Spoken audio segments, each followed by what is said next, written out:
Hello, and welcome to the Just Press X podcast. We are here to talk all sorts of things video gaming. What we've been playing, what's coming up on the horizon. Big week ahead of us. And some game awards and end of the year discussion. We've got all sorts of stuff to wrap up the end of the year here. So, welcome. And I'm King Conan. Joining us tonight is Naked Hobo. Naked Gorilla, but yeah, I'm here mean, as well. Yes, no, that's right. That's right. Yeah. Naked Gorilla, my bad. Good switch up. Hey guys, Yeah. back. Big glasses and all. And then you Fox can introduce yourself. Naked Hobo back. What's up?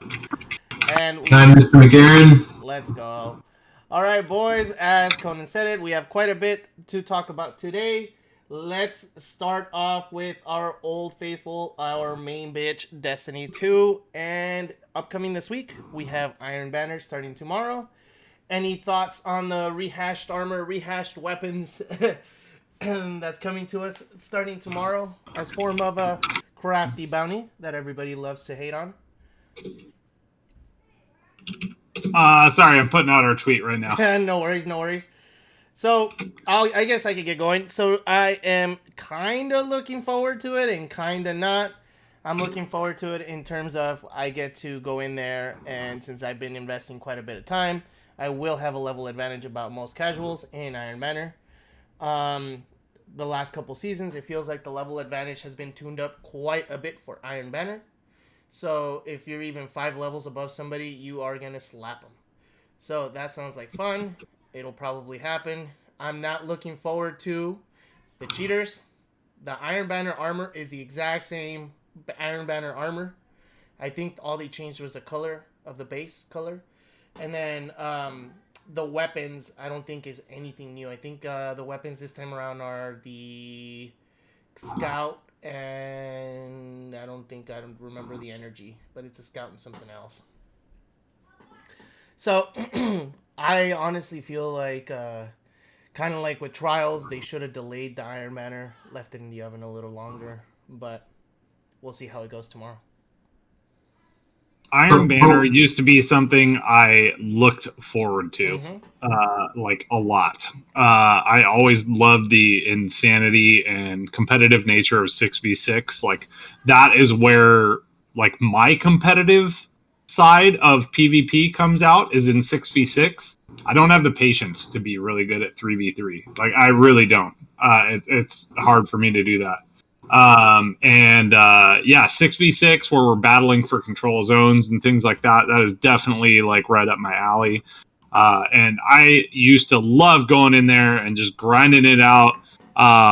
You win some, you lose some, whatever. My win rate was probably around 50%. You know, like, throughout my entire Destiny career, through all the ups and downs, 50%, but I always had a blast. And then Iron Banner in Destiny 2 has just, I don't know, man. It's never been really the same, right? Been a letdown. You know, one of the things that made Iron Banner so special in Destiny 1 is that some of the best weapons that you can get for PvP were acquired through Iron Banner.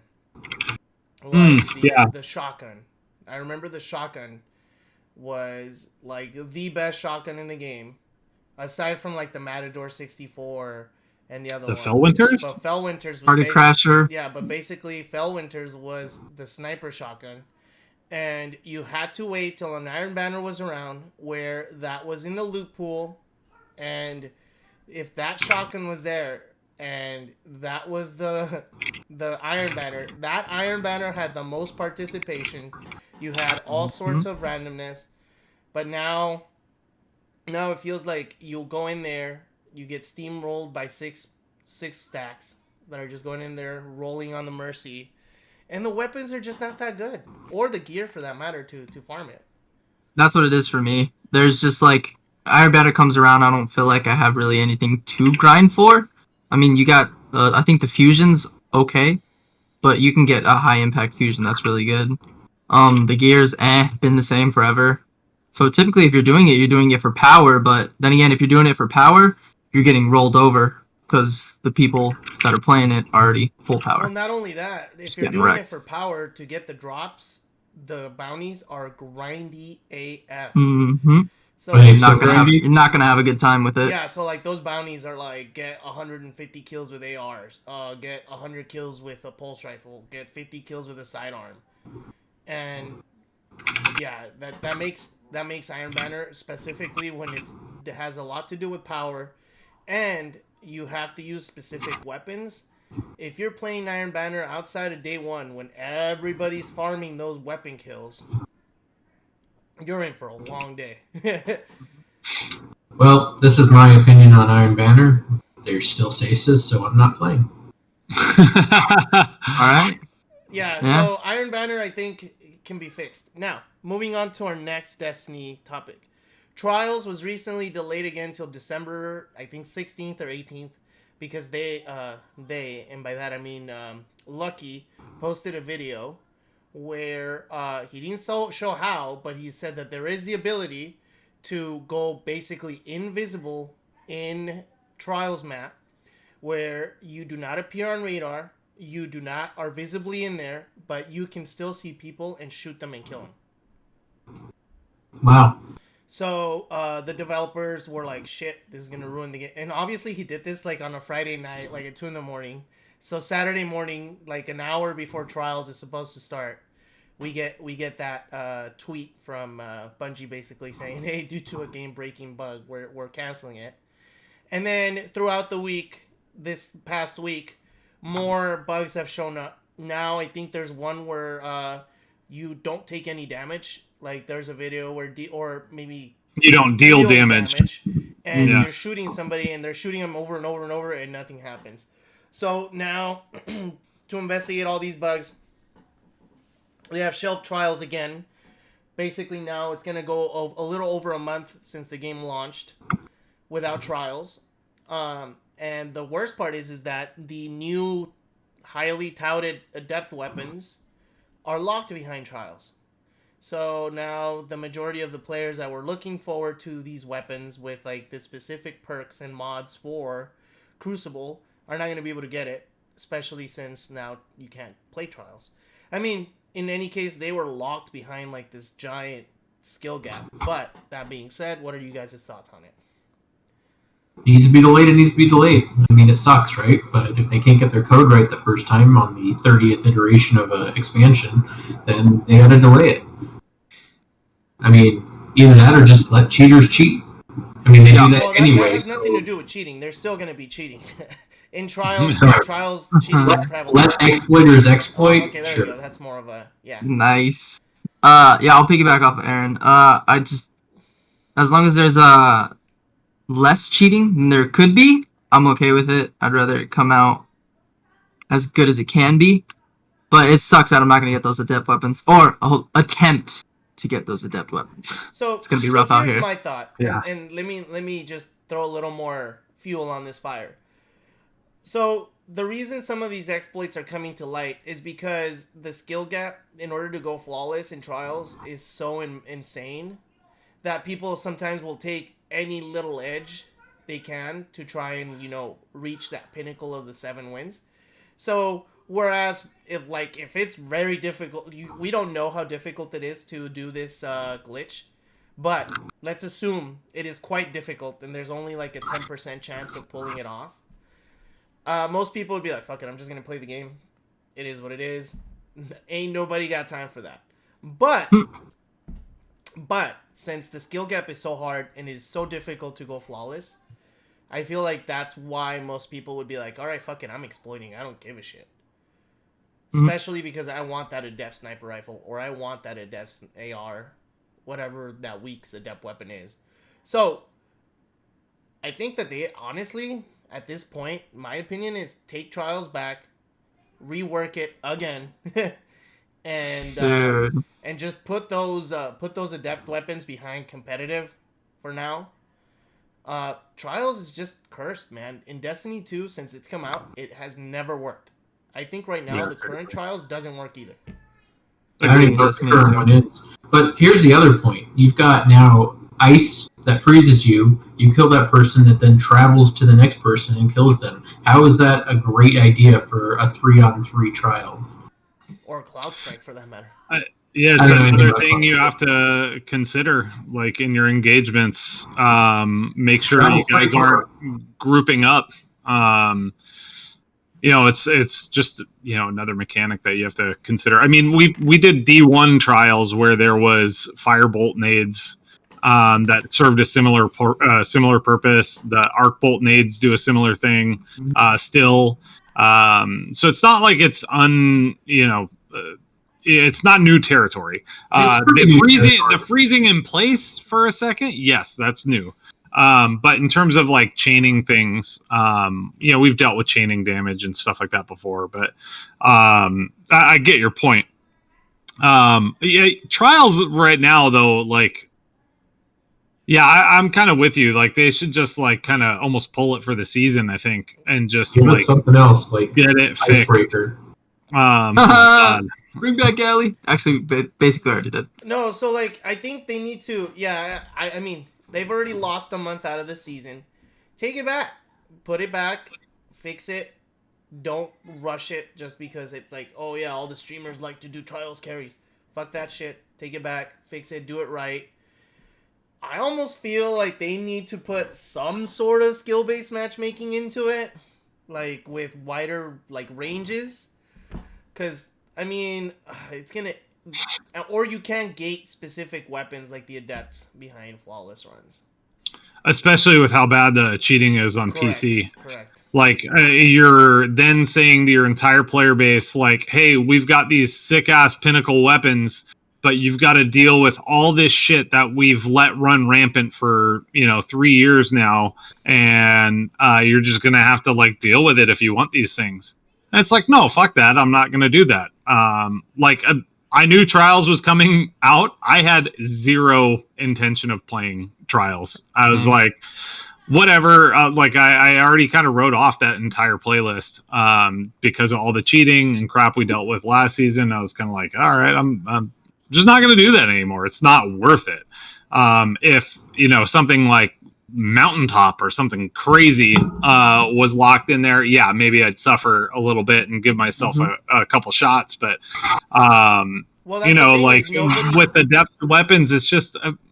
I mean, well, nobody has them yet, so we don't know if they're broken recluse or mountaintop waste. Well, it's just like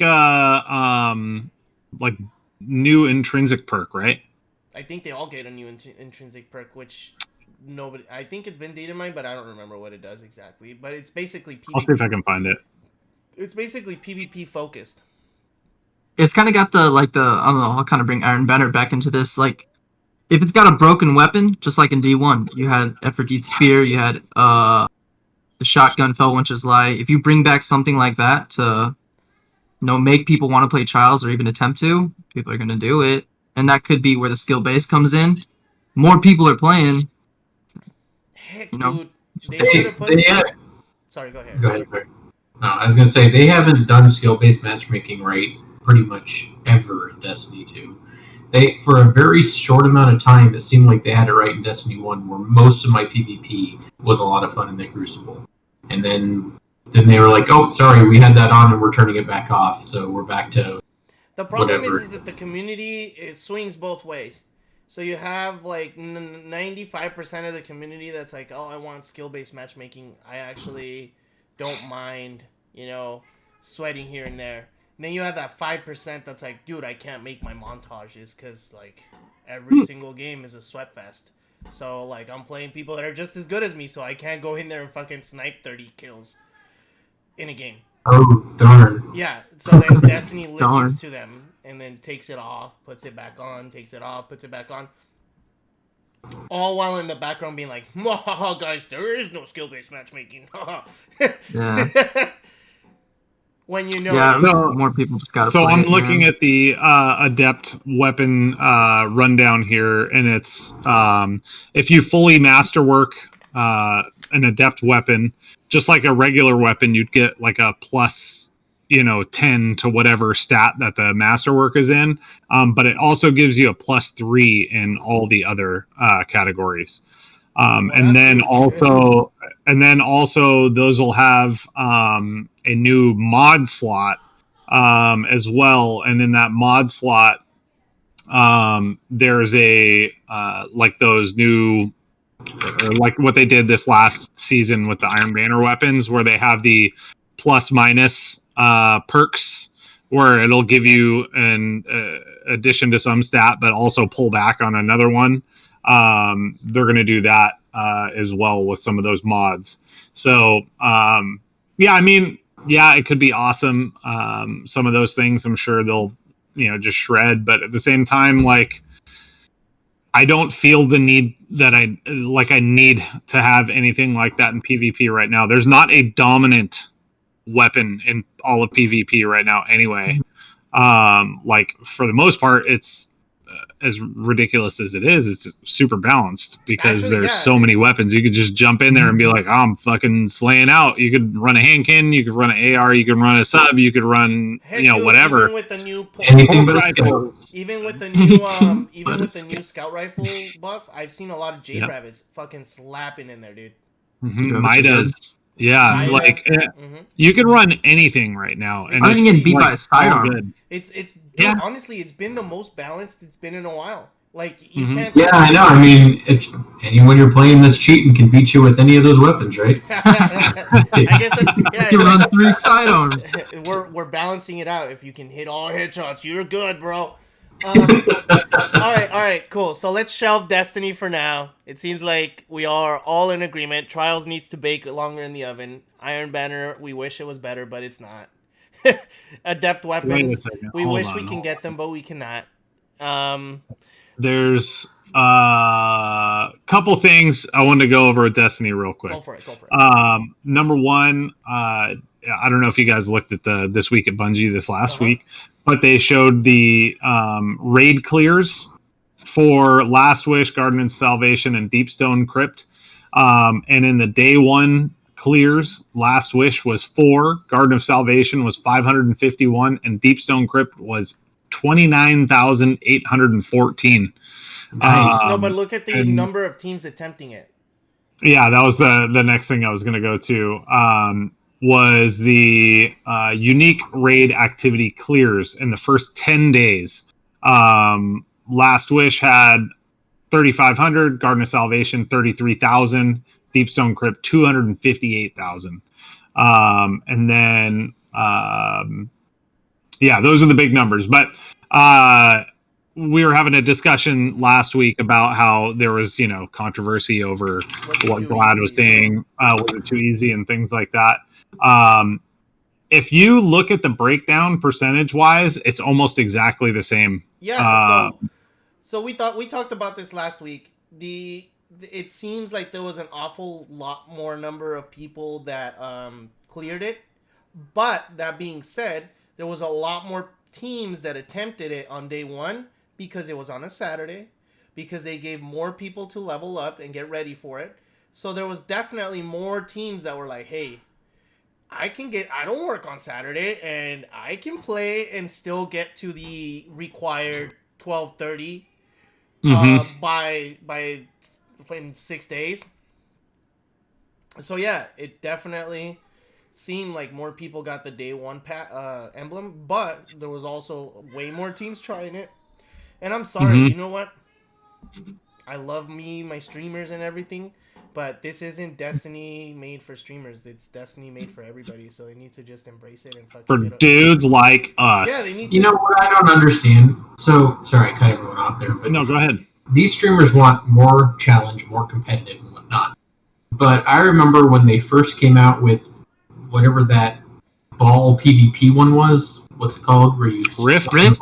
Oh, I fucking miss Rift. Rift was awesome, by the way. Yeah. They actually had a 6-on-6 tournament of showing Rift off with 6 streamers. It was awesome. How could I not I would have kept watching that. Give them competitive matches. Give them something to compete for. That if you want, make the hard raid come out a week early for them and say, good luck, you're not beating this. Whatever. Give the streamers something a little more that doesn't take away from us.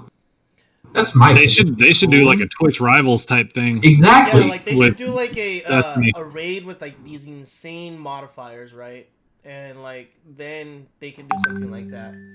So, like World of Warcraft does PvE, where they actually have two teams start a raid at the same time with ridiculously hard modifiers, and there's penalties for deaths and whatnot, and it's a time at the end wins and go to the next round. How could you not do that with Destiny? And how would I not watch it? I would totally watch that. Yeah, Sorry, that'd be really I cut interesting. George Actually. off. I apologize.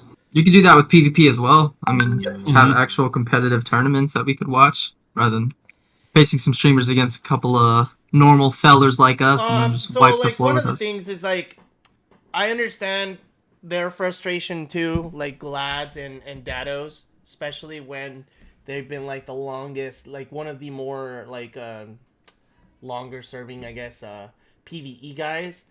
But at the same time, like that tweet, I like love Glad. I do. That sounded awfully selfish. Yeah.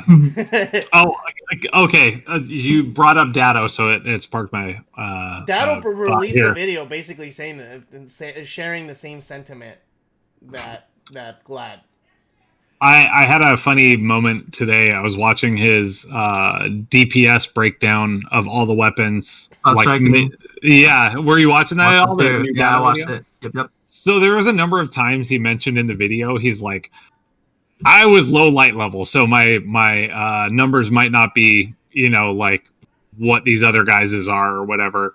And pretty much like I haven't really been playing. My light level's kind of low, and you're just gonna have to go with these numbers that I'm using anyway because I'm like a lower light level, which is kind of funny to me. Like Datto went from like super grind guy to like now he's like I'm kind of low light and like. Well, here's the numbers anyway. No, he's been playing other games. No, yeah, it was just totally fine. I get it. Like he wants to do like variety gaming. I mean, most of these guys have been kind of branching out. Even Glad has been trying to branch out, but still, their main demographic is Destiny. And but like I was saying, like both of these guys, when they released that statement, it sounded awfully selfish and childish to me, because I was like, dude, come on, man, like. You just basically shat on everybody that got the day one by saying it was easy. So, I agree 100%, but I do want to give a little bit of defense to them. This is what they dream of, right? This is their, I cannot wait for the next raid. This is my favorite. It's Christmas to them. And it was a letdown from their point of view because of how easy it was. Now, fuck them. But I can see where they're coming from. Like, it wasn't easy though. That's the thing. It wasn't easy. It was like it didn't take them 22 hours and 38 minutes. That's fair.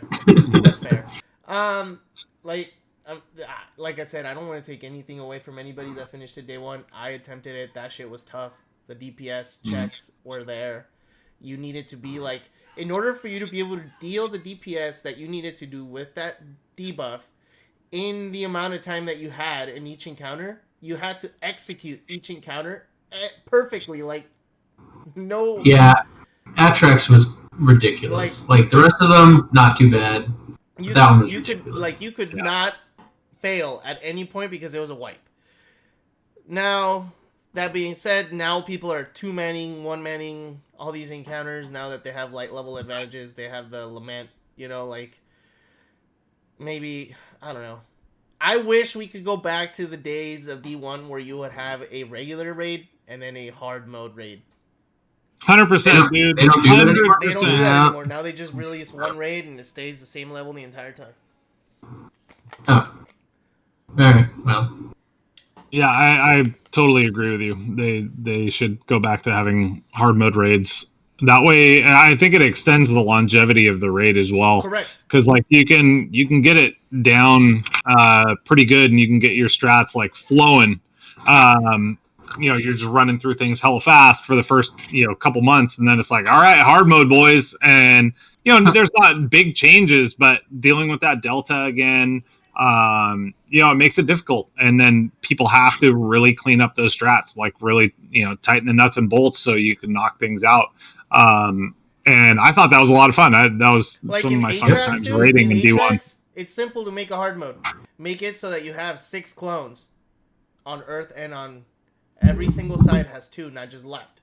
So like left has 2, center has 2, right has 2. And you have to, not only do you have to like make sure, like, now you definitely got to make sure your shit's on point, you know? Like, You can also reduce the buff time by 5 seconds. yep. And then make it so that you have to be rotating, or that And the same person. Preston kills us every time. No. They need to make it so that, like, Fuck you, all Preston. buffs get deactivated after every round. So you have to go and swap around. Gotta switch. Yeah, you have to swap the operator. You have to swap the scanner. Yep. But anyhow, let's not delve into how you would make it harder. I'm just trying to say, I wish they would bring those back. I think that the last raid that had a hard mode in D2 was Levy, yeah. Huh? Leviathan. Leviathan. Yeah. Was it? Yeah. I was about to say there was an achievement to do prestige.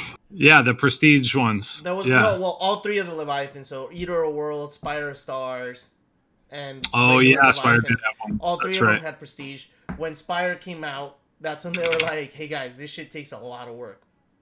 No mas." Yeah. Hey guys, we want to give you out. content, but we don't want to work for it. But please Normal don't- mode on that one sucked to begin with. Yeah. Well, no, it's because didn't they? Well, the way they rationalized it is they went back and they looked at the numbers of the amount of people that cleared prestige mode, Spire Stars and Eater of Worlds and Leviathan, and they saw that a lot of people were not doing the Eater of Worlds or the Spire Stars in prestige. It's almost like people stopped playing Destiny at that point. Yeah. Right. And they were like, well, What? we invest, and then I remember reading that 12 where they're like, we spend a lot of time and it's not a lot of people doing it, so we're just going to kind of stop. hmm And I was like, I think we might see a reinvestment in raids, though. Like, looking at the numbers that we just got. well, Vault, they're bringing Vault. Wait till you see the Vault numbers, dude. That's huge. So, Yeah. so what you just said is literally Electronics Arts in a nutshell. But we don't see people playing it, so we're going to do literally nothing every year in these iterations of sports games to make it better. Well, speaking We're of, playing Madden maybe we'll because talk franchises about Madden. work. That's one of the topics I was going to bring up was Madden and their community manager. Did you guys see about that? No. I actually did not. Okay, I guess I could segue into it. So over the weekend, there was this giant Madden tournament where they were organizing, like, for charity, and with this whole play your cause cleats with the with NFL, they were like doing a Madden tournament that went along with it. Well, all the top Madden players were on there. The community manager was on Twitch, and he was like moderating, etc. Well, the game is so bad and it has so many bugs right now that during the live stream, the community manager was just getting picked apart by tweets, comments, and people just talking to him about how basically shitty Madden 21 was. And Yep. Conan dropped. did we lose Conan? He'll most likely be back. It's his fiber. No, I don't know. No, I think It's the fiber. I saw his face. I think something happened with his computer. Okay. I can send him a quick message, Here, but we'll go ahead and pause for now. We'll be little live. short. No. Just press X. Well, break. I'm gonna go back to our. Oh, there he is. Pardon. My, app crashed. Okay, yeah. I saw your face and I thought something was. So, going back to it, there was this charity event. Yeah, there was this charity event. They were having a Twitch stream or some sort of stream, and the community manager, I guess their equivalent of like Deej or DMG, was managing the charity. He was actually putting together the matches between the Madden pros, etc.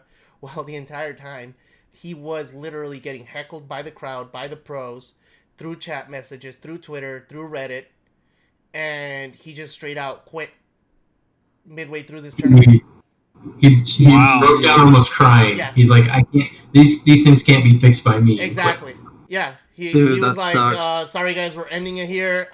There's nothing I can do. All I can do is tell you I am talking to EA. We hear you, but I can't do anything about it. And then he ended it. It was crazy, dude. I can only imagine how frustrating that must be. Because as the community manager, you take the face of all that backlash, and there's nothing you yourself can do. Dude, I can only imagine. I feel for that dude. So, Mhm. the reason I even bring this up is because right now EA has been under a lot of backlash because Madden 21, FIFA 21, and I think their baseball game are No, I basically... don't have a baseball game. I have no idea. Is it a baseball or is it... They don't have a baseball game. I think it's hockey. They're hockey. One of their 3 main ones, they didn't change from 20. Like literally, the only thing that changed was they did a small roster update where they updated the stats of the players, and even then they got criticized for that because like studs like LeBron and them, actually their stats decreased instead of increased this year. Then the same thing happened with FIFA and Madden, and then the games are glitchy AF. Like Madden has had like there is literally a Reddit forum for Madden glitches and how hilarious they are. Like I was watching some of them, and it's like this dude was running the ball, and somebody from the opposing bench comes out and tackles him. That's the part I don't understand. Is that if they're not going to make changes and they're just going to do a roster update, how do you screw up the code so bad the game doesn't even work anymore? And that's literally, like, I'm a franchise guy. I will play Madden franchises year-round. But they haven't made a change to franchise for the better in 5+ years. Yeah, so I played Madden 21 this year. I played 3 seasons. Because I do it every year. I'll play 3 seasons. And, Respect. And, yeah, this game sucks. It sucks. Like, there was several times. Like, there was this one time where I was running and my dude got tackled. And he didn't go all the way down. Like, he put his hand on the floor. And I ran my guy to the touchdown. And he was like this. I think you sent me a video of that. Yeah. Dude, come on. So, it's... Yeah, I don't know what to tell you. EA just, honestly, EA is going to keep milking these guys because all those games have that like, booster pack mechanic into them for the franchise. Cash grab. Just the player give me the money. bases for those kinds of games are different than they are for the games that we would normally play. Like a Destiny player and a FIFA player are pretty different, I think. In terms of what they're looking for in games. You get a lot of like casual gamers in the sports games. Like that's how I grew up gaming. I played a lot of fucking sports games, you know, because I was a big sports fan. That's what I played mostly. You know, and then I found, you know, other games that were like, oh shit, this is amazing. Your Halos and God of Wars and things like that. But yeah, I think that general fan base is like, oh yeah, sports fans, we're dropping cash. You know, like there's no problem for them buying, you know, Ultimate Team packs and shit like that. They're just kind of like, whatever, you know, like, all right. That could be a generalization. It probably is. But that's the way I kind of see that group as being a lot more of a... I think part of the reason why we're seeing so many bugs with this particular iteration of the game is that maybe it was half-baked and they're trying to do like a lot of it towards the next gen, like Series X and PS5. Because nope, that's actually not the case. So I looked into it because I was wondering about the new versions. They have not done anything for next gen yet. The problem is that quite a few years ago they were introduced to the Frostbite engine, which is not a sports engine in any way whatsoever. So they had to start tacking stuff on to make it work. As soon as they started to get the Frostbite engine working, like, oh, here's the Ignite engine. Good luck with that one. Because EA wants everyone using their proprietary software that doesn't work for all games. It's the same problem I think Mass Effect have with Andromeda, I believe. And Anthem as well. Anthem used Frostbite. So they're all made to... Well, the Frostbite engine, let's get it straight, was originally developed by DICE for their Battlefield games. I'm not sure what the next one is, Ignite. I don't know if... And those games were wonky as fuck, too. Yeah. Which is why when they originally were like, hey, we're going to use Frostbite for everything, I was like, fucking, you did this because of lens flares. You fucks. It's beautiful with lens flares. Yes, I understand that. But god damn it, the fucking game is so wonky, dude. When Frostbite was first announced, I remember they threw on this like awesome cinematic for Battlefield, and I think it was Battlefield 3. The first one, 3, and they're like truly next gen, and like, and I'll be honest, that shit looked nice. They got me. I bought that Battlefield. I played it. I played it. Nice. And I was like, damn, this game looks nice. Oh shit! Look, he just flew. And he's out of here. Because the I guess apparently what happens is it has a steep learning curve. Nobody really truly knows how it works 100%. And everybody like is like, "Oh shit, we have this wonky solution, but don't touch it, it works." Yeah. Yeah, the way the Anthem developers described it was that it was like dealing with razor blades. Like it's just really, really touchy. You got to be really careful with it, otherwise you're gonna fucking break the code. And yeah, it's unfortunate that all of EA has gone in that direction. Okay, so I work for a large organization that does similar kind of thought process, and their thought process is like, hey, we've invested millions of dollars into this solution, so we want you to utilize this solution. And then the developers will be like, no, this is a square peg, you want me to throw it in this round hole, like it doesn't work. Wait, do that motion again? Yeah, you know. And exactly what I saw too. And the organization's like, yo, bro, I don't give a fuck. You're gonna make that shit happen. And then you don't have a choice. You don't have a choice. You're just kind of like, all right, well, I guess. Hey, we get that same thing in teaching too, dude. Like, exactly. Well, I think everybody deals with it at some point. Yeah. Because it's like, hey, we've invested X. Like, in teaching, I'm pretty sure it's like, yo, we spent millions of dollars on this Blackboard license. You're using Blackboard. That's 100% what it is, dude. Yeah, and then there's some new like terminology that comes out. Some graduate paper or some graduate, writes a book or something for their doctorate, and then that becomes the new standard terminology, and then everybody has to start using it, and it's just like, this is the same shit, just painted a different color. Like, come on, dude. So it happens, and I can see EA saying like, yo, guys, we paid DICE $5 million or whatever to develop this engine. We're gonna milk every fucking penny out of this engine. And well, sometimes, like as a company guy, and every company has a yes guys. I'm pretty sure somebody's like, yo, can you guys make Madden in Frostbite? And then you have some like greedy fuck that's like, I want to get a good review this year. Hell yeah, we can. Exactly. Watch me. And then that same person then goes, hey guys, great news. We get to make Madden and Frostbite. And then everybody in the team's like, we can't. And then he's like, yeah, we why will. did you do that? Yeah. And then followed by that, don't worry, this is an excellent team. I have a lot of faith in you guys. But they've been able to do this for so long just because people are like, oh, new Madden game. Oh, and it's got better graphics? Sure. Exactly. That's the other thing. It's not even that, though. It's, new football game, the only one I get to choose from. Correct. That's another thing, EA has man. all these exclusivities, like exclusive contracts. Like, so they have the NFL exclusive contract. I think they have the FIFA exclusive contract. No, FIFA has PES. Yeah. Oh no, the PES. Yeah. I don't know why they get away with it with FIFA then, or maybe PES doesn't have like certain clubs. I think they have.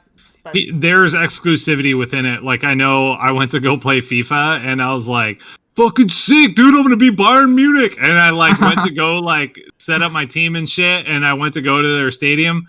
Their stadium's not in the game. It's a PES exclusive. And I was like, what? How's the fucking stadium exclusive?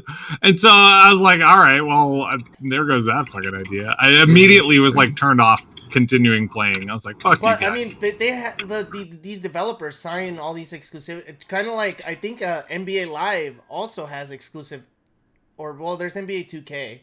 One of the two has an exclusive one, and then another one has an exclusivity with Nike, so they can only use Nike in their shoes, whereas the other one cannot. And it's like, so all these exclusivity contracts are there, which is why they get away with this. It's like they're the only NFL game. I remember when NFL 2K was around, back in the Dreamcast, the 2K's NFL game was better than Madden. And right after that happened, I remember it was NFL 2K, NFL 2K1, and in 2K1 it started like Madden took a massive dip in sales.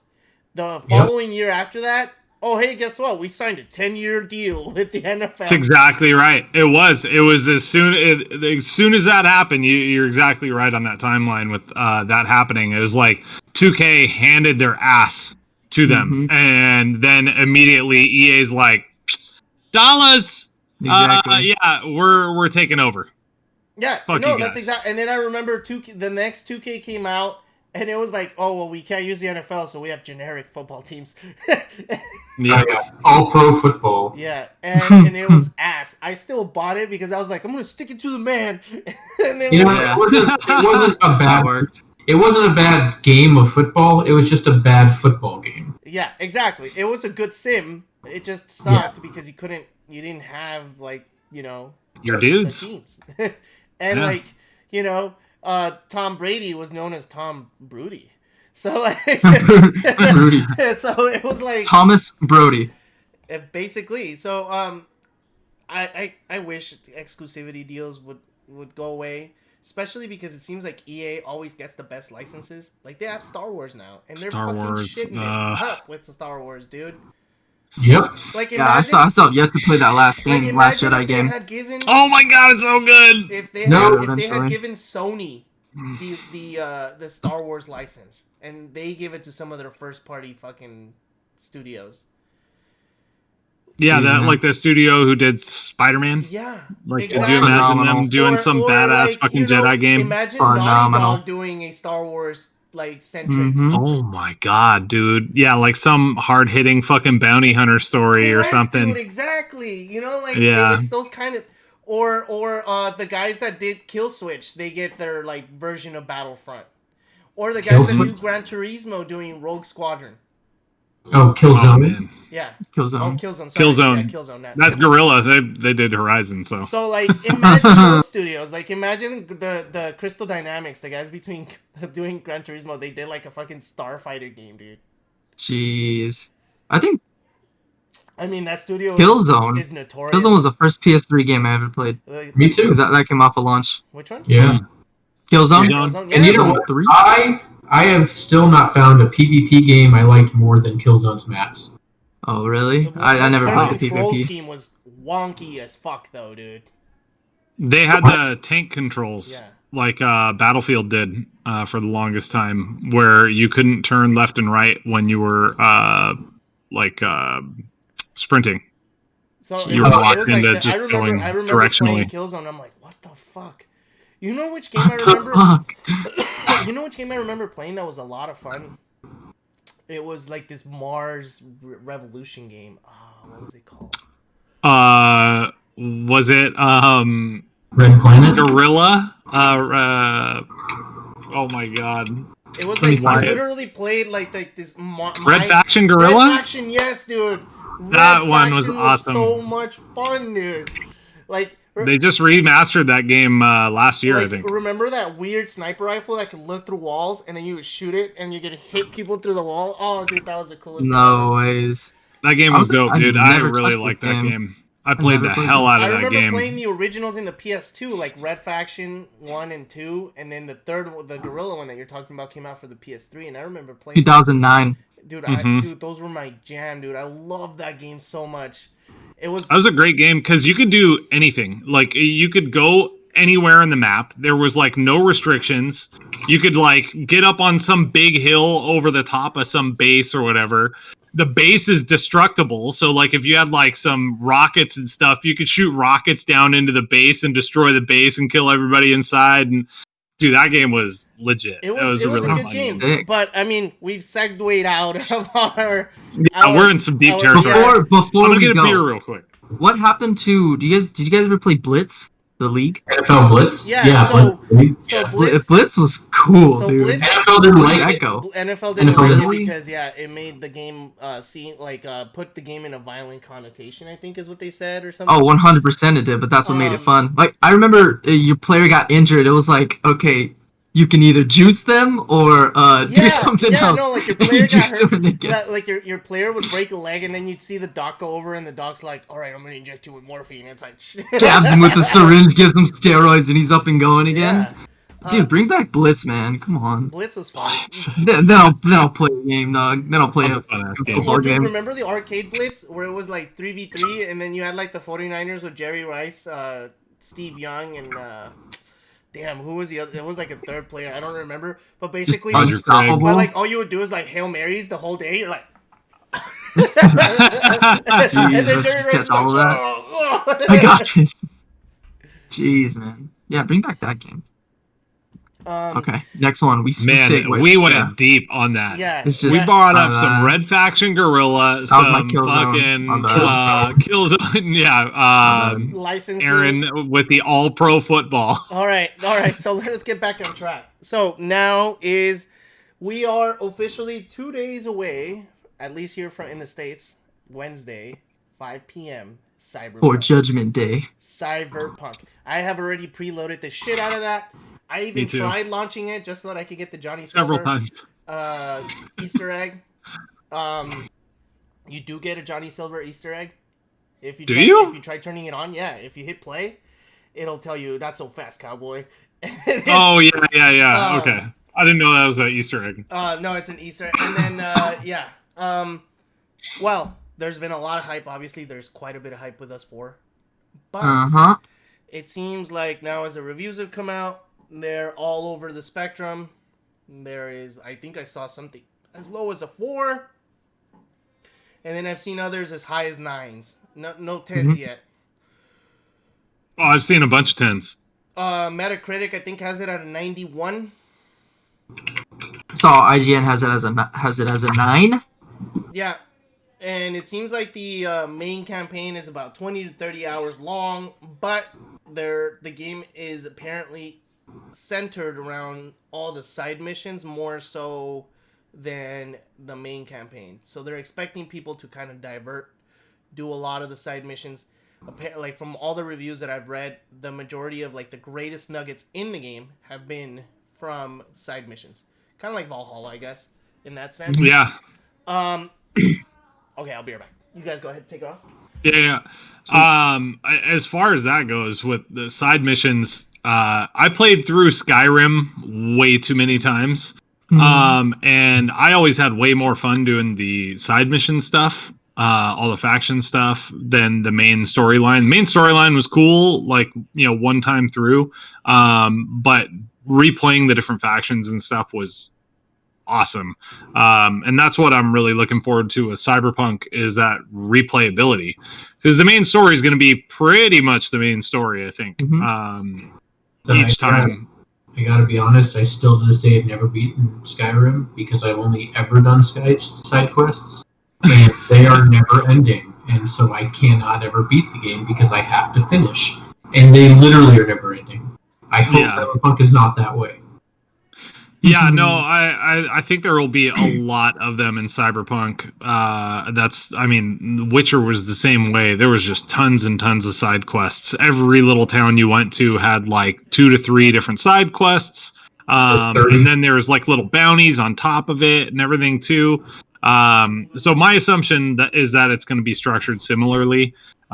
Because that's why people love Witcher so much, was like, yeah, you could get doing the main story, and the main story is going to take you a nice bit of time. But at the same time, there was all these side quests where it was like, holy shit, like all of a sudden I'm in some werewolf thing I had no idea of, or I'm in some weird cave with some heart thing that I have to murder. In terms of side quest stuff, I've always enjoyed that, because I feel like that's where the games really are allowed a lot more creativity. Well, that's where it truly shines. I think that was one of like the best shining moments of The Witcher, is how deep and intricate some of these like side missions were. Like so it wasn't. Sorry, go on. Like a side mission wasn't like a quick 30-minute, let me go do this. You're talking about like maybe 4 or 5 hours, or maybe that side mission is all you do that night. Sometimes. Right. And to go along with that, it's not just that the side missions are intricate. The side missions are just as good of a story as the main story sometimes. And that's what makes The Witcher a masterpiece versus just an okay action game. Because the combat, absolutely. let's be real, it's not great in Witcher 3. It doesn't matter, because the story is what keeps that game Exactly. Like, it got to a point where you were so over-leveled that, like, you could kill anything. And that's what's fun about it too. So like, I think one of the things though, like one of the common points that I've been seeing across most of these reviews is that like, well, they all reviewed it with like a review version, So there is a 45 gig day one patch.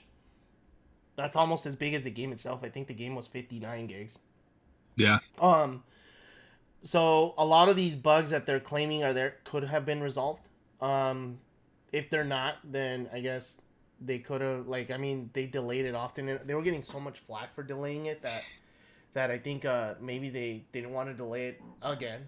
So I've been trying not to read the reviews that go into too much story on spoilers, but the main thing I'm reading from a non-spoiler point of view is that they didn't need to keep delaying it. What they needed to do was edit themselves because there's just too much stuff they didn't need. There's too much mechanics. There's too many factions. There's too many of everything in a game where the combat's fine, the story's good, all the abilities and whatnot are fine, but nothing stands out like anything, and there's just too much of everything. Now, is that correct? Who knows? That's what a lot of people are looking for, though. So, you know, They might be trying to perfect the game too much to the point where it's right, oversaturated and not worth editing versus adding more.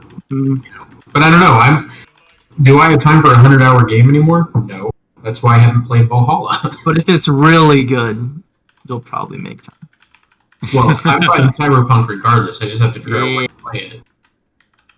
It's all good. On my PS5 or on my PC. That was the thing I was having an issue with. Oh, on what you were gonna play it on? Yeah. Pubbo stood me right, though. Pubbo gave me a swift punch to the groin, and he was like, hey, no, you should play Cyberpunk on PC. I'm getting it for PC. So I said, okay, yeah, I got you. So my PC not good. I don't have an upgrade. The PS5 version of Cyberpunk isn't going to be the actual true next-gen version until next year at some point. Yeah, so there's going to be, like, you're basically getting the PS4 or the Xbox One version with, like, 4K, but, like, you're not going to get, like, the optimized next-gen version until next year. Yeah. Which still may be as good, if not better, than my PC version, if I bought it on PC. Well, so one of the reviewers I was watching that video that Conan sent, the guy had a i7-10700 with a 3080, and he was only averaging 60 frames.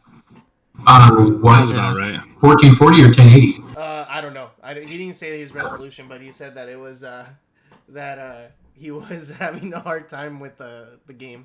But again, he did caveat that with saying that that it was the testing build. Yeah, that, and there may not even be drivers for it too. Yeah, there's probably no NVIDIA or AMD driver optimization just yet. I mean, yeah, I'm going into it with a grain of salt, TBH. I mean, I do have quite a bit of hype, but I'm also used to being let down, so... Jeez, dude, I'm sorry. That I'm not... I don't four think of us. So here's my thing. I don't think there's any way this game is going to be a letdown unless you expect it to be the best game you've ever played. I think it's going to be a good to great game that may be needed to be edited, but everything is going to be there to be a great single-player game. So unless you're looking for the best game of all time, not just the best Cyberpunk game of all time, because let's be honest, there's not been a lot of those anyway. I think you can enjoy this game. Yeah, I mean... I'm hyped for it. I don't know, like... After it showed Keanu Reeves, I was in. If I have a best game of all time, I think the closest that's ever gotten for me... Destiny? Destiny! Let's go! Ocarina of Time is probably the closest. Wow. For me, it's Diablo 1. But Blitz the League. But God of War. Ooh, God of War's there. God No, of but War see, the was reason so Ocarina of Time good.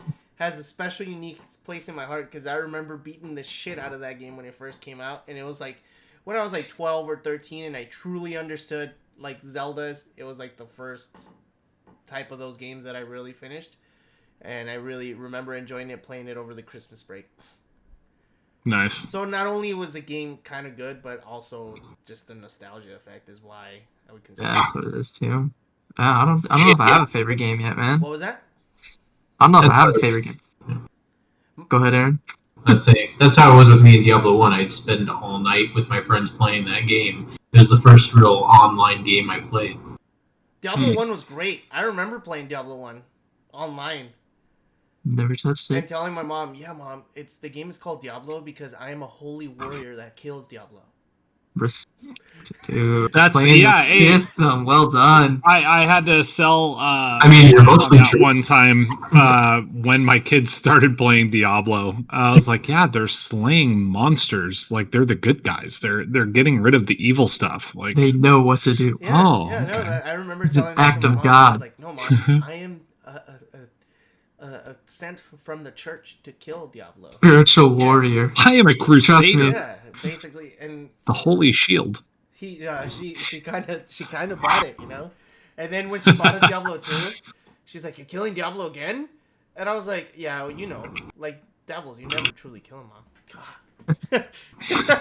You can vanquish them, but they'll always find a way Yeah, in. exactly. Let me be the shield.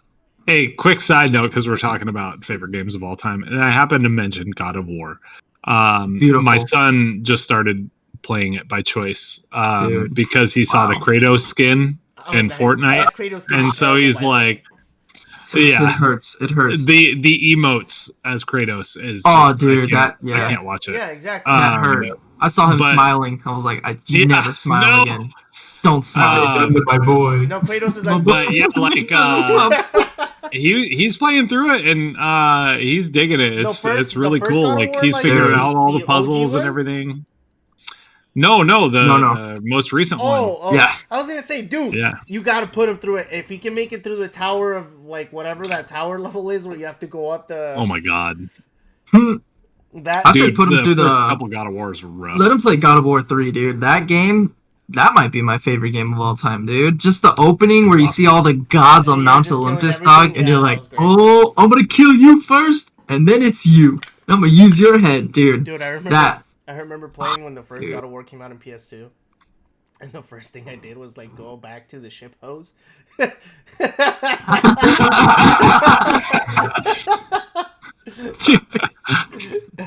And then my brother's What there. does this do? Dude, my little brother's there. He's like, dude, this is the best game ever. Why do I gotta tap circle so many times? And- Stupid, dude.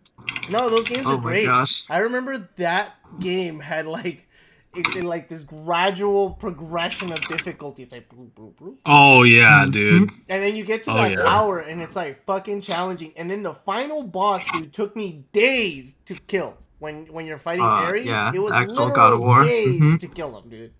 So sick, dude. But Wow. then you grow big with him, and it's like a Yeah. fucking 1v1 fight, dude. Oh my And then, gosh. yeah, dude. But that 1v1 fight is challenging AF, dude. It was a Yep. bitch.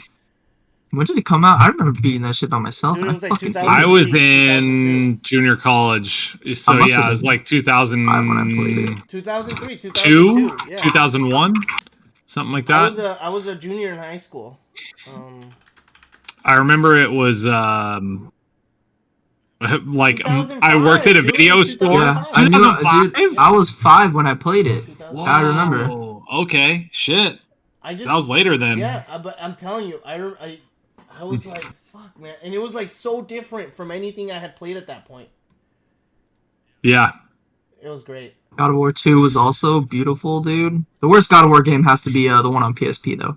Oh my god, that was so bad. Chains of Olympus. Hey, I Oh, still played so Chains bad. of Olympus, dude. Shit, I Oh, even me played, too. I Me even too. I even played the one that was on the Vita, where you could like you use that The like those Vita. weird touch pads on the back. Those touchpads were Oh the my worst idea God. ever, Yeah. but I think that made it why it's on the PS4, which I do like it on the PS4. Or the PS5 now, but Going for buggy things. Moving forward, Valhalla. The honeymoon period is over, at least for me. Yikes, and yikes, Conan. yikes. Yep. Typical Ubisoft kind of Ubisoft game. beat It was Ubisoft. yeah, it was kind of like it's also half baked. Jeez. Yeah, so I am now I think 30 plus hours into the game. I grinded it out quite a bit over the weekend. And I'm still having fun. But there's definitely not only some technical issues, but some pacing issues, and I think some general things that can be improved. Playing it last week, I was really high on the side quests in Valhalla, and I still am. I really enjoy the side quests in the game. The main storyline's pretty cool. And I was telling Hobo earlier that I've been watching a show on Netflix called The Last Kingdom recently, and there's actually a lot of crossover in the characters between Valhalla and that show, which is kind of neat. And it just was by chance. I was watching that show when this game came out, so yeah, seeing them in the storyline's been really cool. But playing through, I've been caught in a few major pacing issues during the game where there's some quests where it's not entirely clear what you need to do, or the description is clear, but then there's no signposting at all as to what you or where you can find the things that you need to do. Yeah, and go find Sigurd in this like giant city. Just no guidance. No guidance, Just dude. No fend for guidance. yourself. And then you like you port in, and it's like go find Sigurd, and you're like, okay, where? And like your little marker on your compass, it just like it'll only turn on when you leave the city, and it's like so then you run around, end up pinging. You do your little ping thing all the time. See if you can get a hit on like a little green like quest circle blob thing that they do. And they're like, oh shit, okay, he's over there. Yeah, whatever. dude, it's frustrating, dude. Oh, dude, and then because of that, I ended up kicking off like 2 side quests, and it took me like 3 hours to finish those 2 side quests trying to find Sigurd. And I was like, fucking shit. You're like, I've talked to everybody in this town, and I can't find this man. That's when you type in chat Red Robin, wait for Sigurd to respond. I don't know if you've done it, where it's like the couple, they can only have sex because they get excited by the thrill of war. So then, no, I haven't done that one. So one of them is like, isn't that everyone? So then, is this in Norway? So then you're in there, and then like the side quest is like, yeah, my man can't get hard, and then she's like, well, when's the last time you guys did it? And then she's like, the last time he was hard as a rock was when we were in the middle of a raid, and the buildings are on fire near us, and he took me. And my loins have never been wetter, and like all this other stuff. My loins. Oh, jeez, dude. So then, like, my female character's like, "Oh, okay," and then she's like, "You must help us." I know how that feels. And then, my character's like, "All right." So then you go into this house where the man is there, and then she's like, "I have someone that will help us. We have figured out the issue," and like the first half of the side quest is you going in there and trashing the entire place. Because they want to hear the noises of like, destruction. What the fuck? So you're in there trashing everything in their house, and then he's like, "No, I'm like half chub, not like what? not like full. Dude. Not good enough." Yeah, he's like, "I'm really hard." selling this game. He's like, I'm like hard." Sounds great. But not like super rock hard, right? And then she's like, "Light the house afire," and then like you light the house. You light the house on fire, and the guy's like, "Oh my god!" And like,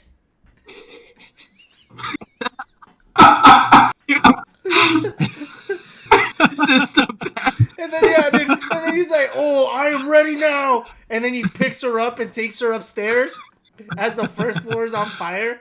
And as they walk by you, she throws a key, and then she's like, "Help yourself to that chest." And then, what the fuck, dude? George, did you maybe buy the wrong game? no, this is the side quest in the game. Why didn't you question the fart, but you questioned my... Assassin's Creed Erection.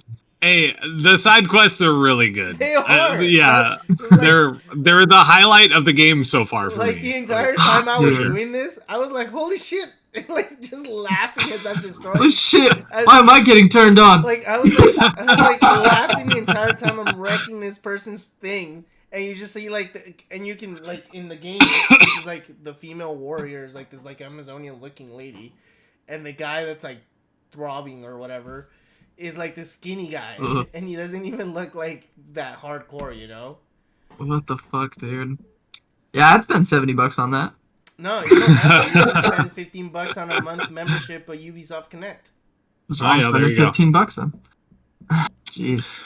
Yeah. So disgusting. side quests aside, things that I've gotten caught into again are shiny objects, and so I'll be in the middle of a quest step, and it's like, hey, there's all these gold and silver things all around the map. Go hit those up. And so I just spend hours just like going everywhere. And so the first 3 to 4 areas, I've gone to almost every single marker on the map. At this point, it's insane. There's so many. Yeah, that's a Ubisoft game. Which is, it's fine. Like each, marker is either a puzzle, a story beat, or, something. So you're interacting with different things all the time. But then you every once in a while you're like, oh fuck, that main quest. Yeah, shit. What am I supposed to do? I don't know where the fuck that thing is. Fuck it. I'll just go to these markers, whatever. And then eventually I cleared out 2 different major areas, and I was like, okay, I really need to get on with this main story. And so finally figured it out, and ended up getting through some stuff. But during that time where I was exploring, I was leveling up and leveling up and leveling up. And so now I've got the problem of being really over leveled for the quest. And so right before the call tonight, I was like, there was a quest step where I have to go inside of a huge fortress. And as you're approaching, they're like, this is an impenetrable fortress. Yeah. We have to be careful here. Da, da, da. And I was like, I'm going in the fucking front door. And so I went in the front door, and I just start laying waste this entire fortress. I was just bring it on. And so I'm just two-handing this big ass axe, just smashing everybody that comes to me. But that's part of the problem though too, is being over leveled is one thing, but god damn, and I don't know if you find this too, Hobo, but the AI is so fucking stupid. Yep. The AI is really, really bad. The combat AI. Raiders that are going there with you, they're useless. They're just wandering around yeah, instead of and then you'll get gang grouped up on by 10, 20 of the AI mobs.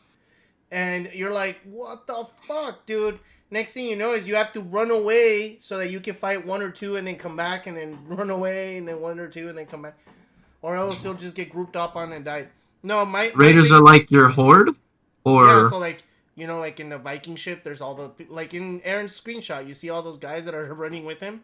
Oh, they're supposed to fight with you, but they don't fight. They just make noise. No, dude. Yeah, you raid villages, or they'll get in the way, or they'll get in the way. A lot of the times you'll be fighting, and then next thing you know is instead of helping you, they'll drag more enemies to you, and you're like, "Fuck, bro!"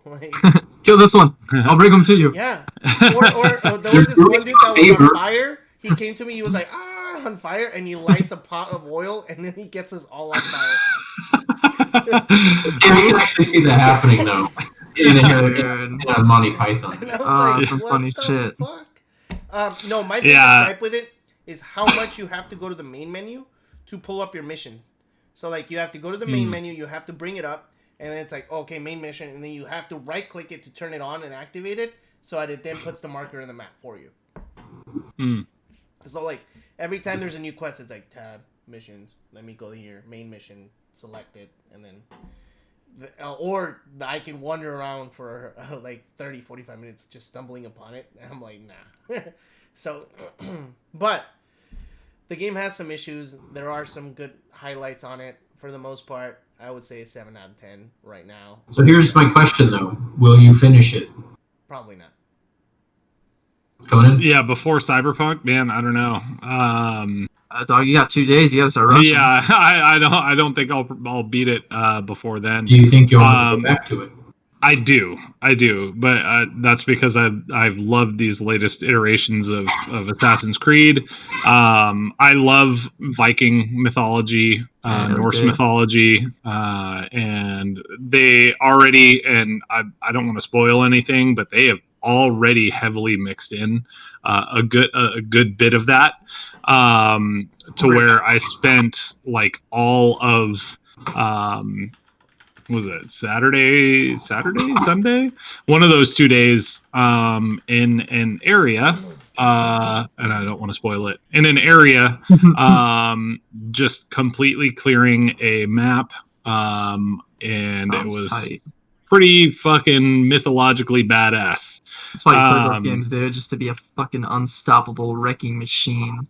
Yeah, pretty much. That's fucking fun about those games, dude. Yeah, you just roam around, getting into cool stories and like that's what makes those open world, open map games so much fun, right? Is like, yeah, you can go and do the main quest, or you can sit here and like, do all this other fun stuff. Now, in reality, will I go back?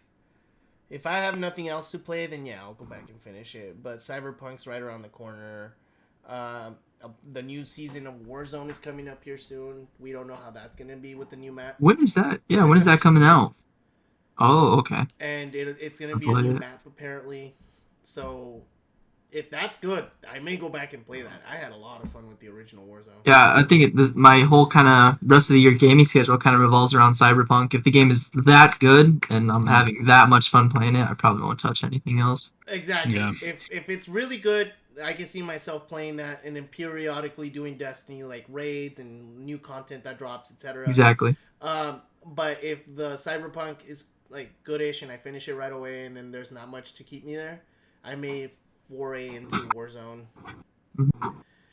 Now, although, did you see the Warzone glitch today? That is the most broken thing in Warzone history. no, way. Oh, is it way worse than the gun glitch? No, yes. Unlimited Juggernauts. Unlimited Juggernauts. No, and it's super easy to do. Dude. So there's Oh maps with hundreds of Juggernauts all over. That actually kind of sounds fun, but still, dude. Fuck. Yeah. Everyone going as a Juggernaut, that'd be sick. But, dude, that's ridiculous. That's too much. I still want to play it, but that's too much. So I'm curious to see how that Warzone design's gonna be. Like, what are the whole guns gonna change? Is it still gonna be like the same weapons? Same? I don't know, dude. That's kind of well. They delayed season 1, right? Did they give a date to that? December 16th. December 16th. Oh, okay. Sorry, I misunderstood. Yeah, so December 16th. So it'll be the launch of Warzone, and then season 1 I think kicks off in tomorrow, December 8th. So they're probably gonna reset KDs, right? Because I had a shitty ass KD starting off in fucking COD, dude, and I first trying to bring that shit back up. Every season, their SBMM kind of gets reset, like a soft reset. I just want my complete KD to fucking go back to so many single player games right now that other than Destiny, which I still haven't really played in a week, I don't know if I'm going to be playing any other multiplayer games anytime soon. Especially over Christmas. Speaking of single player games, and I know we were just talking about Valhalla, and I think we were talking about single player DLC last week as well.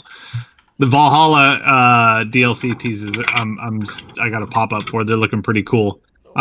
Expansion 1, The Wrath of the Druids, which just sounds cool. And then Expansion 2, The Siege of Paris, plus a bonus quest, The Legend of Beowulf. Whoa. That sounds cool. You'll probably have to kill Beowulf. That'd be cool. I still have a hard time thinking it'll be better than Odyssey, because Greek mythology to me is like the best. So it is. Yeah, and Greek mythology is really good. I wonder what they're gonna do next. Like a Roman?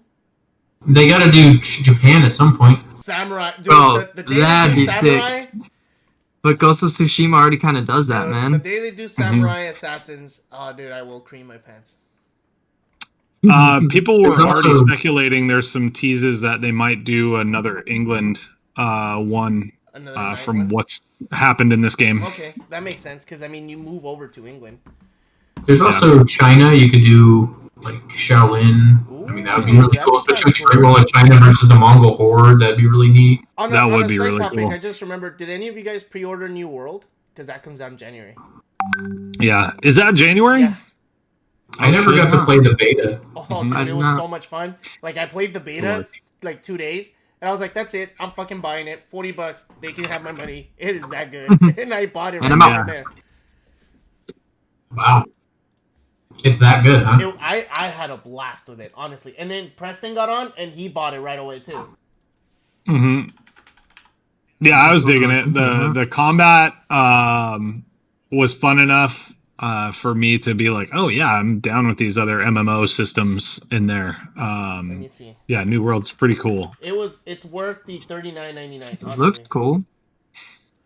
PC only, I'm assuming. Yeah, it's like an Amazon Studios game. Right. It comes out. Well, it says spring 2021, so February or March. Yeah. But let I me got tell time. you, Which I'm fine with because Neo 2 Complete Edition comes out on PC in February. I'm telling you, Neo like 2 is so much harder than Neo 1 for me. I can't beat it. it Couldn't do was Neo 1 either. it like when I was playing this beta, the New World beta, Aaron, and this is how like it was. I remember it gave me like hints of when I played the World of Warcraft beta when it first came out, and I was like, holy shit, this is so much different than anything I've ever played, like even EverQuest. And EverQuest was my jam. And I was like, I Dream. need to get World of Warcraft as soon as it comes out. That's kind of how, like, that was the feel I got for this one. Because Wow. it's got, like, this really interesting, like, weapon system I had never seen on an MMO. Because, like, you can master all sorts of different weapons, from, like, ranged weapons to... Well, and even in the beta, the weapon pool was limited. But... Like, I remember if you spent all your points on, like, a hatchet, you were, like, fucking slaying shit with the hatchet later, and... Or the bow, or... I don't know. I had a good time. And Yeah, it was fun. Sounds fun. No? Yeah, depending on how many people in the clan get it, give it a Paris try. Hilton on drugs. It's cool. All right. Yeah. In our next segue, Wow. Paris Hilton. That's in Back the chat, on and they just drugs. said, wow, OMG. Oh, hey, welcome, Paris. What's up, Paris? Hey. I found you. I'm not not putting a background of Paris Hilton up, by the way. Come on, man. I have a video, man. but I'm not putting it up. And then I guess the last topic we had left was these Game Awards, guys, that come out on... Yeah. I got the nominees pulled up. If you guys wanna Oh, nice. Get- I was get just ready. gonna look those up too. So, Game of the Year nominees. Number 1, we got Animal Crossing New Horizons. We got the Final Fantasy remake. We got Hades, Ghost of Tsushima, Doom Eternal, and The Last of Us Part 2. Ooh. What are we feeling? I think for me, it's Hades or Ghost of Tsushima, probably. Yeah. For me, it's Ghost of Tsushima. Mm-hmm. As much as I love Hades, it's not for everybody. Ghost of Tsushima was a masterpiece in literally every way. Like normally I can tell you 13 ways I would improve a game because I'm that cocky. Mhm. I can't. We That know. game is amazing. Yeah. Yeah, for me, I didn't play Ghost of Tsushima, and so I have limited knowledge. In fact, I only played 2 of the games. I played Hades and Doom Eternal, and Doom Eternal was good. Doom Eternal was badass. It was really fun. I still think Hades is overall a better game. The depth that game goes into is insane. The voice acting was excellent. The art was excellent. I mean, if I had played Ghost of Tsushima, maybe I'd have different opinions. From everything I've heard, that game's phenomenal. I know Last of Us Part 2 has some mixed opinions. Animal Crossing is a very unique game. But Came yeah, out during a Hades, great time too. Yeah, it did. Doom Eternal came out on the same day. Mm-hmm. But yeah, Hades for me would probably be my game of the year. Game blew me away. I think my only complaint about Hades is it suffers the same thing that the Raid and Destiny did. I wanted a 5th encounter, or 5th level. Just a little more. But I could do with a little less bullshit in Elysium. Those fucking shield guys, dude. Fuck those guys. They can ruin a good run quick. Yeah, real fast. What's your pick, Hobo? What's your pick, Biscuits? It's tough, dude. We got Hades and Ghost of Tsushima. I like I mean, I didn't finish The Last of Us. I need to finish it. I never played Ghost of Tsushima because I'm waiting for it on the PS5. Hades was... Did you guys play the Final Fantasy VII remake? I did not. I didn't, but I've actually heard plenty of good things about it. But I heard a lot of good things about it. It suffers from the one thing I hate about newer RPGs when you're in a group but you only control one person and your teammates are ass. Oh my gosh. They're completely worthless and there's no point being there. So at least in Final Fantasy VII, it allows you to switch characters semi-quickly to where you're supposed to do that to keep it going. But I either want turn-based, take care of all my characters, or just give me one character, or make your AI teammates not be completely worthless. So that's my biggest complaint about it. It is gorgeous, but it is really slow. If they upgrade for PS5, I'll get back to playing it. But there's just a lot of slowly walking through long corridors that are loading, fake loading screens. Like one of the biggest things also is it ends in a cliffhanger, so I'm like, well, I'm gonna wait. I'm gonna wait till like I have the whole game and then I can just play it instead of like having to play this and then wait another 2 years. I couldn't wait. Final Fantasy VII is an iconic game. So Yeah, it is. Okay, so what else is there? What is the next category? I'm not too sure. That's the only one I was really Best looking at. game direction: Final Fantasy VII Remake, Ghost of Tsushima, Hades, Half-Life Alyx, and Last of Us Part 2. I think that's gonna go to Last of Us. But in my opinion, there's But some of them are kind of popularity, so I think they're gonna give it to Last of Us. From what I was seeing, is that Game of Tsushima can win literally every category that they're in because the game was that good. Yeah, well, the game is really good. So if you look at best game direction, it says awarded for outstanding creative vision and innovation in game direction design. Last of Us Part 2 has literally none of that because it's the same game as the first one. So in my opinion, it shouldn't even be up there. As much as it's a fantastic game so far, there's nothing new about it at all, at least in the first 8 hours. See, I think of direction as in like movie style direction. Well, no, but it's creative vision and innovation in game direction. So I'm thinking design. Like, you could give it to Final Fantasy VII because they took that game in a whole new direction while also being very true to its roots. Ghost of Tsushima, that is innovative in all ways. I mean, it's great. Yeah, so, and same with Hades. Honestly, I can't wait till Christmas so I can play that shit on Hijack Nolan's PS. Like, there's three games I'm looking forward to: Demon's Souls, Spider-Man Miles Morales, Last of Us, PS4, and Ghost of Tsushima. The next category is Best Narrative. 13 Sentinels Aegis Rim. I saw Co-Carnage play a little bit of that the other day. It looked incredibly not my kind of game, so I stopped paying attention. If you notice, there's like a big, like, all the same games are basically over and over again. It's Final Fantasy VII. Yeah, and then Final Fantasy VII Remake. Yep. So if it was Best Narrative, this is where I could see, because I watched a fair bit of Ghost of Tsushima playthroughs. Same with Last of Us. I could see Hades being the best narrative. Yeah. So the story of that game is phenomenal. It's not just the story, but how they give you it. Mm-hmm. It's so different and interesting because it forces you and it makes you want to keep playing no matter how many times you die. So I personally, as much as I love Ghost of Tsushima and the story is great, the narrative of Hades is better in my opinion because it's just so different. Good. The first time I met Persephone, I was like, "Oh yeah, the music! Oh my god!"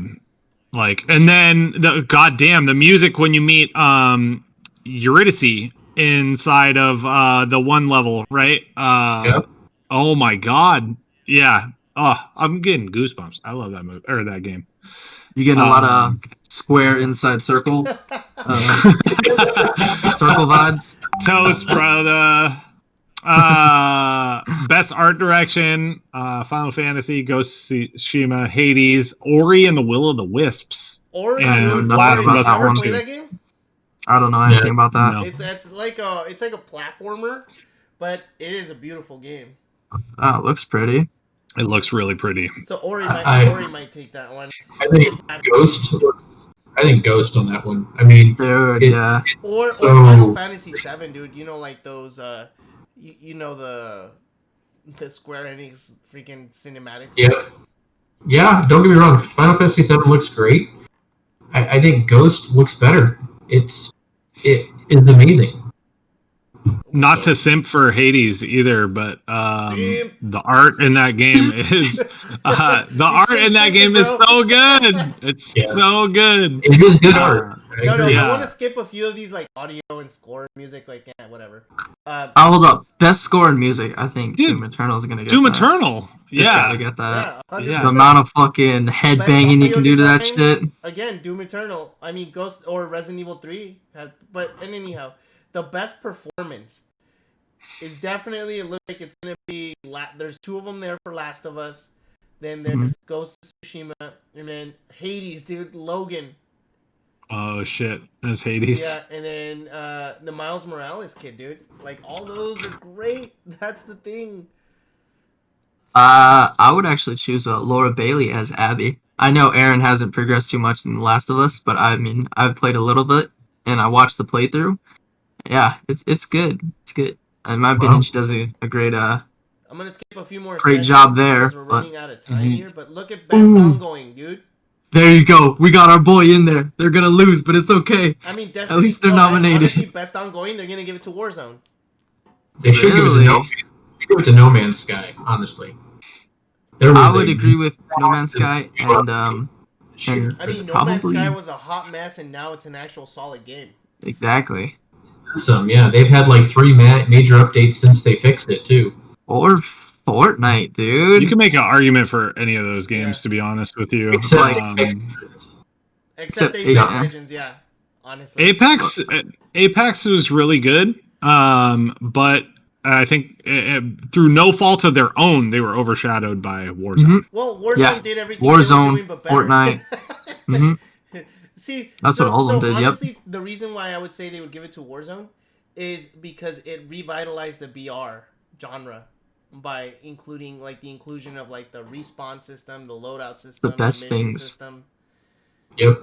I mean, So it says a game for outstanding development of ongoing content that evolves the player experience over time. correct Warzone. Did Warzone really evolve It did over time Every though? season they included like new events. Like the Halloween event was fucking awesome. Yeah, dude. Now they got No, the 100 Halloween Juggernaut event lobbies. was They great. got infinite. But in jugs now, terms bro. of Infinite jugs. actual gameplay though, Uh-huh. like outside of the Halloween modes, I don't know if I could say Warzone did a good job like evolving the player experience. Mhm. It Yeah, was but- pretty much the same thing from beginning to now. I mean, if you go with that approach, none of the BRs in there really changed the approach. So like Apex, Very correct. so you can, Besides the meme, you can I would say remove Fortnite. Apex, Warzone, and Fortnite because you can essentially say they're all BRs Mhm. and they didn't really. Mhm. So then it will come down to Destiny and No Man's Sky, and then at that point, I think Yeah, you can make a strong case for either one of them. I don't know. True. Dude. I'd say fucking What did Fortnite. Destiny 2 do different that evolved it? Oh, dude. Besides the meme, they actually do some good, cool shit in Yeah, I there. was Shit gonna that I say- want to No, play, I and then know. I I've been start having playing fun it. And I'm playing like, with my kids. I but really have. They're I don't know how they're getting all these Marvel and DC people in there and fucking Oh my Mando, God. dude. Dude, That's that Galactus event was fucking dope as shit, dude.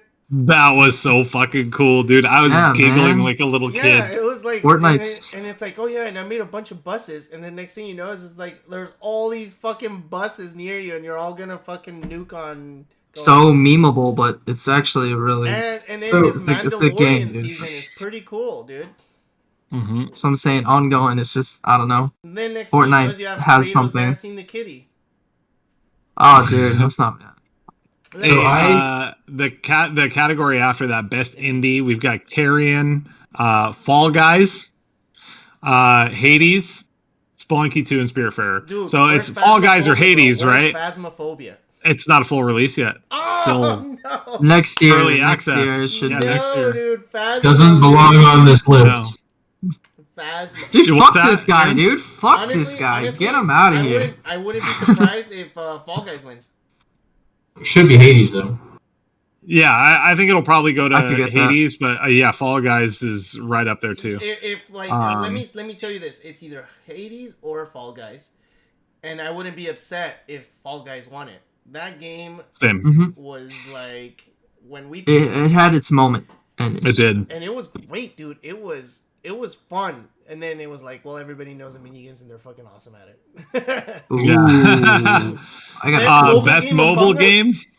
Among Us has to win that. That's Among Us. Yeah, dude. It does, no, right? It's going against Genshin Impact. Dude, Call of Duty Us, Mobile too has Among a ton Us of players. Too big. But I think Among Us. Too big. Yeah, I think Among Us. Best It might be community the year. support. I think that one is honestly going to come down to Destiny and Fall Guys. Yeah. Because Fall Yeah, Guys that's has what I a was gonna great say. community manager too. They're great. They're funny as hell. They're hilarious. But Destiny has basically been the gold standard on that. Yeah, absolutely. They're unmatched across the video game industry. Like it's surprising to me how more developers haven't taken up that kind of a strategy with managing their community. Like I feel like having that kind of interaction with your community and being so forthright with them and being honest about the developmental issues, Being transparent. issues. Being transparent. I think that goes a long way in earning trust of the community. Mhm. And Deej, man. Deej. We're gonna miss Yeah, Deej. poor dude. DMG I has some know. big shoes to fill. But that being said, Hasn't done a bad job so far. That has not. And yeah, like I was saying, it's like the gold standard. They are what other teams like strive for, which is why they've been poaching some of these people from them. Yeah. VR. One that I want to talk about is the best action/adventure. That's a big category. You got AC Valhalla, Ghosts of Tsushima, Miles Morales, Ori and the Will of the Wisps, Star Wars Jedi Fallen Order. We actually haven't seen that because it wasn't mentioned on last year's because it was late last year. And then you got Last of Us Part 2. That is gonna be that's gonna be a tough category. Contested category. I'll tell you what. Probably Ori is off right away. Star Wars is out right away. It'll be down to, honestly, it'll be Last of Us, Ghost of Tsushima, or Spider-Man. I don't know if they'll. It's gonna be Valhalla because not everyone has a PlayStation. That's fair. No, I don't know. I think Ghost Ghost is probably. I think that one takes that. Best RPG. Like Miles dude. is great, but it's short. Valhalla just came out, and I think the industry is kind of like, yeah, we've seen these games before. We know what this is. Ori got good reviews, not great like the first one. Fallen Order was awesome, but that was last year, and I doubt people will end up voting for that. Last of Us Part 2 was very polarizing. Yes, exactly. It's funny how you think Fallen Order was awesome, and I think it was one of the worst Star Wars games ever made. Yeah, can we talk about that really quick? Pausing the whole Game Awards. Every time I mention Fallen Order, Conan's like, yes! Dude, and Aaron's like, good, dude. It was fucking shit. It was so fun. It was a great adventure. I had super fun. Dude, like I had a blast. I have yet to play. Even Nolan had a blast with it, dude. So here's the problem. They tout the game as a Star Wars Souls-like game. So you're a Jedi that can barely beat up on a standard stormtrooper. But you're not a Jedi. Yep. You're a Jedi in training. You're just starting. Yeah. Secondly, So you have to the learn combat it. was clunky as all get out. It was. It was so bad. Because you're a shitty the Jedi, game, dude. Hold on. The game was set up to do one-on-one fights, but then they throw 3 to 4 people at you at a time. It was not created properly. The only reason that game is good and not bad is because the story is amazing, and the end of it is awesome. But the combat, the flesh, not to mention the fact that there's no reason to pick anything up in the game because it's all cosmetic crap that you don't care about ever. And I still went for every single chest that I saw. And the worlds did not feel like Star Wars worlds for the most part. They could have been in any world, any game, because they were just boring and lifeless. All right, Aaron. Got a point. But the story was great. Yeah, the story was great. I had a fun time going through the story. It was like title, best action adventure. The action in that game was like a 7 or 8 for me, but the adventure part of it was like a 9. yeah, dude. I will say this: it was the first game I played when I moved to Phoenix and beat. So I enjoyed it mostly because, like, the story was really good. I actually enjoyed the combat. There was several times I got my ass whipped. Like, I remember when I first fought that giant frog-looking thing. Yeah. Dude, it kicked my ass, man. Or the final fight with, like, well, and drop spoilers here, but, like, when you're fighting that the Dark Apprentice or whatever it was, like, her name was, that shit was tough too, man. Mm-hmm. So, I and need I your guess opinion.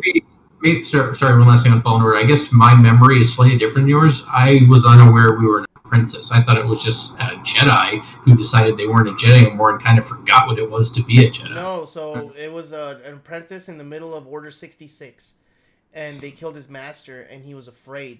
So he kind of What a hid. pussy. Yeah, he was I never. thought he was done. I thought he was done though. He was still an apprentice. No, he was still a Padawan, and his Yeah, master Alright. sacrificed really himself. new to it. Yeah. Jeez. Okay, I need you guys' opinion on 3 more. Make it quick. Best multiplayer. That's another big one. You got Animal Crossing, Among Us, Call of Duty Warzone, Fall Guys, and Valorant. Ooh. That's I would say uh, Warzone or Among Us. Warzone. I think dude, Valorant's Among gonna Us is win. huge. Is it though, or is I it can- just I can huge for agree with Twitch? I think Valorant's gonna win this one, honestly. I think Valorant might. I think it's Warzone. Warzone's awesome. The amount of people playing that game in a multiplayer setting, I don't think any other game matched that outside of maybe Fortnite. Choosing Valorant, Among dude. Us, man. Those are some tough. This is that's a this tough is gonna category. Be a contested one. And then best debut game, our boy Phasmophobia's in it, even though it's not a full release. Where is it? Let's Ooh, go. dude. Best debut game. Phasmo, Phasmo. I have not heard against the 4 they're against. It's Carry On, Mortal Shell, Raji, and Ancient Epic, and Roki. But Phasmo's in there, and we're pulling for Phasmo. Dude, I am 100% pulling for Phasmo right there. Carrion got pretty good reviews. Mortal Shell ended up being a lot shorter than people expected from like a Souls-like game. I think the whole story took like 8 to 10 hours, and people were bummed about that. Yeah. And then Raji and Roki have not even seen or heard. But Phasmo, baby, let's go. That would be awesome. That had such a fucking awesome like surge during October for Halloween month, man. Yep. And everybody's like, dude, this fucking ghost hunting game's hella fun. Go back to Aaron, let's not talk about it, Aaron. We're not going to talk about it. Now that we'll have to, dude. We'll have to. I don't know. Anyways, another one I want to get you guys' opinion on: content creator of the year. They're gonna got Nick. I would agree with that. Yeah, I would go for Tim, dude. I like how all these the 4 people Tim's going against look so professional, and then you got his. his goofy. But dude, they fuck him up, dude. Fucking assholes, dude. So I have to say, I've been watching Alana Pierce for a long time, like since I think maybe before she joined IGN. She went to IGN, then she went to Funhouse and was there, and then she just left Funhouse. She was like streaming on her own as well, and then she actually just joined Sony Santa Monica as one of their writers. I heard about that, dude. That's fucking badass. I would give it. Yeah. Like, I'll give that to her just by that. That's pretty dope achievement. I've heard of the other ones, like I've heard of Valkyrie, I've heard of Alana, I have not heard of J.N. Lopez. But I'll be honest, the true competition here is between Tim and Nick. I know Valkyrie is also huge, dog. That girl's got a following. I think it's gonna be either one of these guys. I think Nick has more of a following though than Tim. Nick gets bigger numbers, but I think Tim also had a spike. He had a spike with Fall Guys. Yeah, how many people did he have watching him just trying to get a damn win? It was like 250,000 people or something. It was crazy. But I was there. The thing is that like, well, actually, Warzone's kind of in a lull right now, so that might help because Nick really pulls the numbers in with Warzone. They're playing Fortnite right now, right? Yeah, they're playing Season 5. They went back? Mm-hmm. Yo, who is J.N. Lopez, bro? I don't know. I've never heard. Well, like last year they had the Graf G, and that's like a Spaniard, European like streamer. And I was like, cool. Oh, okay. So it's just like some community I'm not tapped into at all. What was that? Oh, okay. You founded a collective called Black Girl Gamers. Oh, that's fucking cool then. Oh, okay. Yeah. That's sick. Best esports event, guys. Let's go. Oh man. It's gonna be best esports coach is a fucking thing. There is, dude. That is a thing. That is a thing. Best esports coach. Look, we really? There's like 2 league, 1 COD, 1 CS:GO, and 1 Overwatch. Let's talk about what award would you want to add to the Game Award? Best Oh. esport host? Holy shit. I think mine would be best Twitch moment, and it would be for me. I was Tim. about to say Well, best dude, esports really play. Best esports moment would be great because then you would have, this year alone, you would have Dr. Disrespect goes to YouTube. You would Yep. have Shroud comes back to Twitch. Ninja comes back to Twitch. Tim tries to win Fortnite. Oh, no, Fall Guys. Fall Guys. Then you would have AOC playing Among Us. AOC Among Yeah. Us with Dude, Hassan, that was dude. huge. All 5 of those would be like on there, and any of them could be great. Like Tim would win that, dude. Tim fucking got it. Tim No, got ESPN. honestly, Yeah, fucking seriously. tweeting him, dude. honestly, if we were to say it right now in the current environment and everything, I think AOC plays Among Us with. I don't Yeah. know what else to win. Yeah, it There's a lot definitely you could could do be, with dude.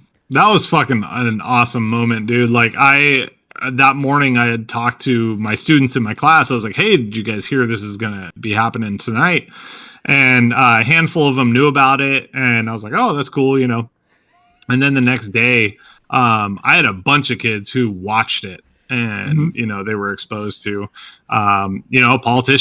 multiple politicians, because Ilhan was there as well. Which was really, really fucking cool. It was hopefully cool. we see more of that stuff. I mean, she just streamed last week too, so hopefully we continue to see more. I mean, That would be my vote for new category. that would be great. That would be awesome, dude. That would be awesome. All right, boys. I think we are way that was past our hour and a half here. Dude, as you guys do, watching you guys Hour and last week, that 45. Yeah, All right. solid stuff. On Mhm. everybody that joined us tonight. To all our viewers, thank you so much. Thanks, Paris Hilton. Nick Crosis, new follower. Yeah. Thanks, Nick Crosis. Let's Right go. on. Thank you. Who is the Star Wars noob who just said apprentice? I think everybody in this in this podcast said apprentice. But it is the correct terminology is Padawan. Okay, and he was a Padawan. What was Spock? Spock was a Vulcan, and that's Star Trek. Star Trek. Oh. Wow. Joke, guys, joke. Um, Fuck, dude, damn. I didn't even know how to Fuckers, take it. I was I was about to say, We're I like, thought bro, these guys would have you're picked up on my crossing the sarcasm. multiverse here, dude. Meanwhile, everybody was just like, what the fuck did you just say? So I gotta go out on a limb here and say my favorite space movie of all time is Galaxy Quest. I thought you were gonna say. Oh, Space I was just talking about that movie with my wife last night. With Tim Taylor and Alan Rickman, dude. Oh, Yep. and then it had the aliens that built this entire thing out of the show. Yep. Before my time, It was dude. the best. It And was then the he's like, best. "How do I fly this? Like you did on the show." And he's like, well, I would just kind of move my hands like this. And then when he throws the ship out of the dock, Yeah. oh my god, I And then fell on he's the floor laughing the first time. Watch the movie, it's fantastic. It is I said really, before really my good, time, dude. dog. It holds Doesn't up, matter. and It does. It Doesn't matter. It honestly is still good. It's Sigourney Weaver. Yeah. Oh man, it's so good. I have one job. Stupid. Yeah. We gotta call it, dude, before we keep going down these damn rabbit holes. Seriously. GGs. We'll see you guys on Sunday, same time. Thanks same for all the place, viewers. if we- Thanks for having me, boys. Unless we Anytime. again. All right, guys. Hey, we're on. The Monday cast. Yep. Later, boys. Later on.